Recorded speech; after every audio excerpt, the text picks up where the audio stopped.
अस्सलामु अलैकुम वरहमतुल्लाहि वबरकातुह। मदीना मुनव्वरा के गिरदो नवाह में एक डेरे पर एक औरत फौत हुई तो दूसरी इसे गुस्ल देने लगी।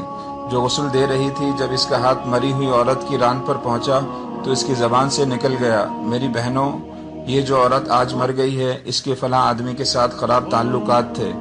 गुस्ल देने वाली औरत ने जब ये कहा तो कुदरत की तरफ से गिरफ्त आ गई। इसका हाथ रान पर चिमट गया, जितना खींचती वो जुदा नहीं होता। जोर लगाती है मगर रान साथ ही आती है। देर लग गई। मैयत के वर्सा कहने लगे, बीबी जल्दी गुस्ल दो, शाम होने वाली है, हमको नमाज जनाजा पढ़ाकर इसको दफनाना भी है। वो कहने लगी, मैं तो तुम्हारी मैयत को छोड़ती हूँ मगर वो मुझे नहीं छोड़ रही।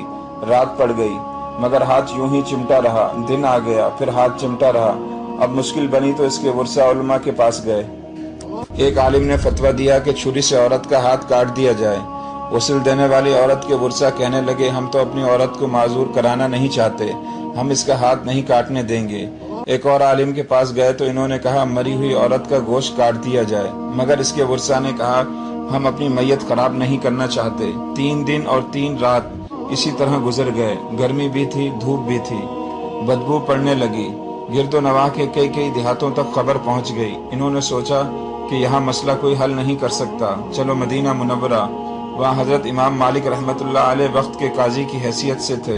वो लोग हज़रत इमाम मालिक रहमतुल्लाह अलैह की खिदमत में हाजिर होकर कहने लगे, हज़रत, एक औरत मर गई, दूसरी औरत इसे गुस्ल दे रही थी कि इस औरत का हाथ मरी हुई औरत की रान के साथ चिमट गया, छूटता ही नहीं। 3 दिन हो गए, अब क्या किया जाए। इमाम मालिक रहमतुल्लाह अलैह ने फरमाया, मुझे वहाँ ले चलो। वहाँ पहुँचे तो चादर की आड़ में पर्दे के अंदर खड़े होकर गुस्ल देने वाली औरत से पूछा, बीबी, जब तेरा हाथ चिमटा था तो तूने ज़बान से कोई बात तो नहीं कही थी। वो कहने लगी, मैंने सिर्फ इतना कहा था कि ये जो औरत मरी है, इसके फलां मर्द के साथ नाजायज़ ताल्लुकात थे। इमाम मालिक रहमतुल्लाह अलैह ने पूछा, बीबी, जो तूने तोहमत लगाई है, क्या इसके 4 चश्मदीद गवाह तेरे पास हैं? कहने लगी, नहीं। फिर फरमाया, क्या इस औरत ने खुद तेरे सामने अपने बारे में इकरार जुर्म किया था? कहने लगी, नहीं।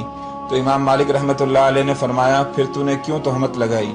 इसने कहा, मैंने इसलिए कह दिया था कि वो घड़ा उठाकर इसके दरवाजे से गुजर रही थी।